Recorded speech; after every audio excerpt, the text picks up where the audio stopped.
Buffer bashing. Winter was passing, but there were still 1 or 2 late frosts, which made everything look sugar-coated and sparkling in the spring sunshine.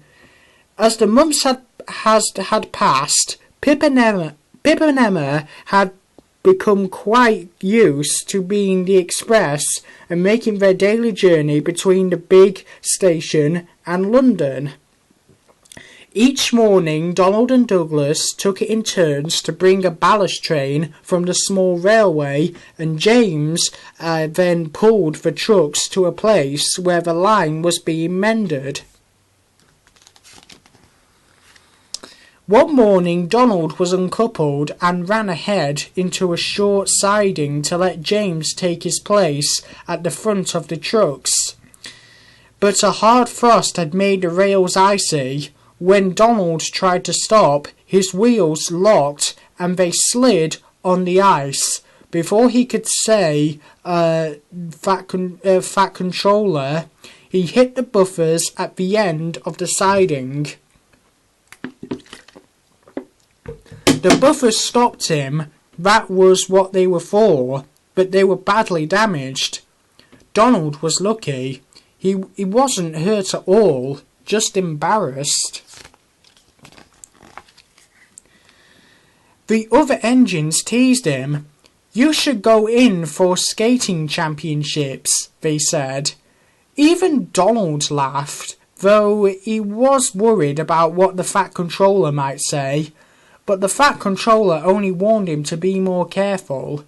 He knew it hadn't really been Donald's fault. The next day, men were sent to mend the buffers.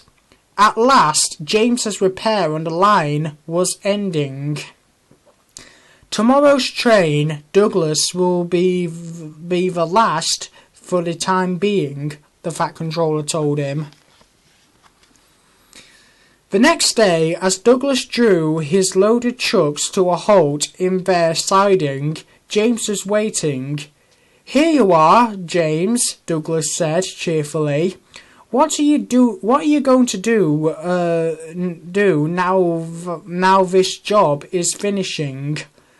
Pull some passenger trains, I hope," replied James. "I'm getting tired of doing the same thing all the time." "Never mind," said Douglas. "Today's the last one." His fireman uncoupled the trucks and climbed back into the cab. Then Douglas puffed slowly into the short siding. At the end of the siding, the men had been mending the buffers. The buffers were standing to one side. They had pots of paint beside them, and had just finished painting the buffer bar bright red. "That looks very smart," thought Douglas. "Much better than it did before. The Fat Controller's probably glad that Donald smashed it up."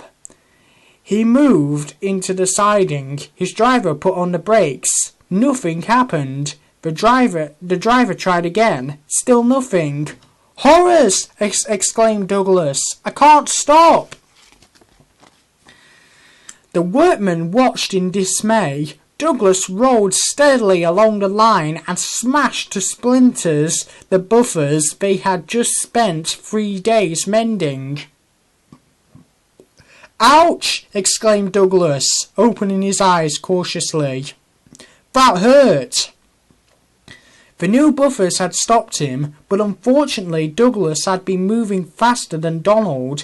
He was in a terrible mess. His front was badly bent, and he was smeared with the bright red paint, which hadn't had time to dry. "You silly great engine," scolded the foreman, waving his paintbrush angrily.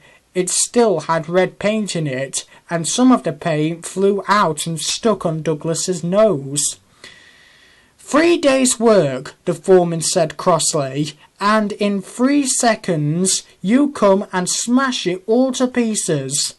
Douglas's front wheels were off the rails, so James had to come and rescue him. Later, the Fat Controller spoke sternly to Douglas about engines not taking care in sidings, and the red paint was left on Douglas's nose as a reminder.